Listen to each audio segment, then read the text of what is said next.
Mr. Seahorse, Eric Carr.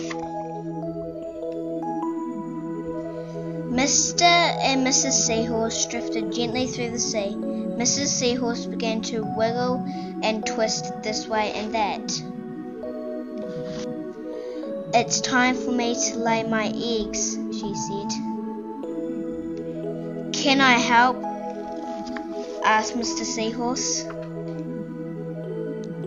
"Oh yes, thank you," said Mrs. Seahorse, and she laid her eggs into a pouch on Mr. Seahorse's belly. "I'll take good care of our eggs," said Mr. Seahorse. "I promise."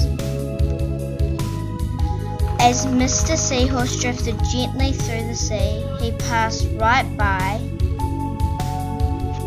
a group of trumpetfish hidden in a patch of reeds.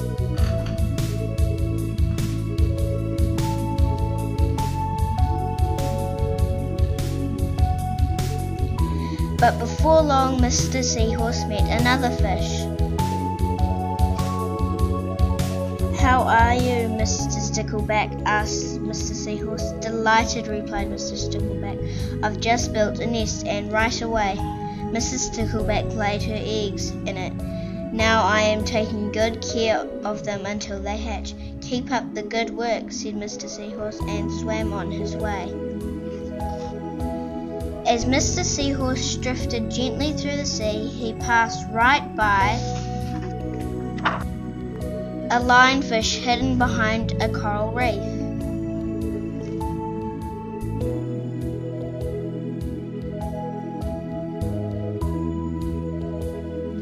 But before long, Mr. Seahorse met another fish. "How are you, Mr. Tilapia?" asked Mr. Seahorse. Mr. Tilapia couldn't answer. His mouth was full of eggs. I know," said Mr. Seahorse. "Mrs. Tilapia has laid her eggs. Now you are taking good care of them until they hatch." Mr. Tilapia nodded his head. "You must be very happy," said Mr. Seahorse, and swam on his way. As Mr. Seahorse drifted gently through the sea, he passed right by several leaf fish hidden among the seaweed.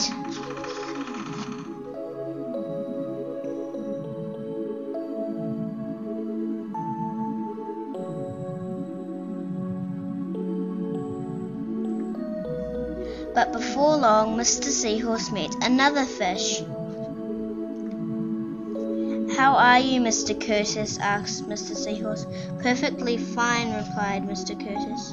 "Mrs. Curtis has laid her eggs, and I have stuck them on my head. Now I am taking good care of them until they hatch." "You are doing a good job," said Mr. Seahorse, and swam on his way. As Mr. Seahorse drifted gently through the sea, he passed right by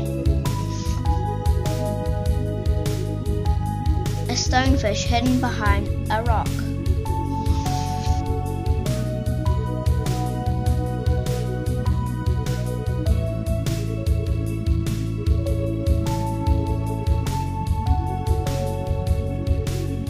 But before long, Mr. Seahorse met another fish.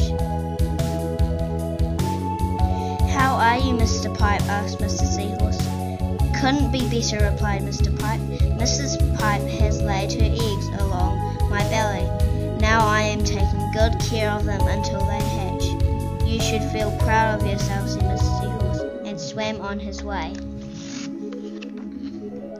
But before long, Mr. Seahorse met another fish.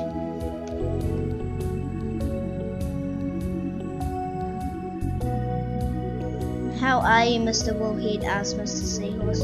"Tip-top," replied Mr. Bullhead. Mrs. Bullhead laid her eggs. The eggs hatched. "Now I am babysitting." "You are doing a great job," said Mr. Seahorse, and swam on his way. The time had come for the seahorse babies to be born. Mr. Seahorse wiggled and twisted this way and that. At last the babies tumbled out of Mr. Seahorse's pouch and swam away.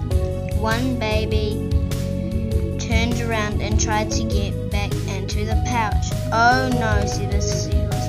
"I do love you, but now you are ready to be on your own. Illustrated by the Children of Roommates, narrated by Tessa Campbell.